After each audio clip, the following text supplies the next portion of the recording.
Using an invisible join is a great alternative to joining around with a slip stitch. It's also really easy to do. Start by cutting the yarn, leaving a 10cm 4-inch tail and fastening it off by pulling it through the final stitch. Thread the tail through a blunt tapestry needle. Identify the first stitch of the round and then completely ignore it. A new first stitch is going to be sewn directly on top of it. Place the needle through the front loop and the back loop of the second stitch of the round. Pull through the tail, making sure that the yarn sits neatly on top of what was the front loop of that first stitch that we ignored. Let's remove that place marker.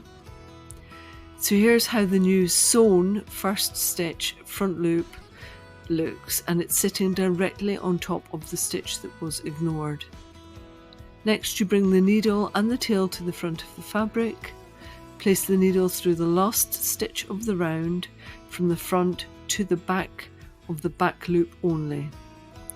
Pull through the yarn, matching the tension to the other stitches. It's invisible.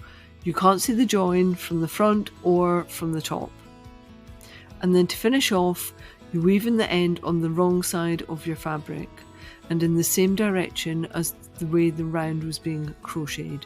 So if you're right-handed, that should be anti-clockwise, and if you're left-handed, that should be clockwise. Don't tug on the tail, just gently weave it in. It's a small detail, but I have found that weaving in the direction that you crochet helps you keep neat tension on that invisible join. And if you know me, you know that I am all about the little details that bring finesse to your crochet. Just look how neat that invisible join is.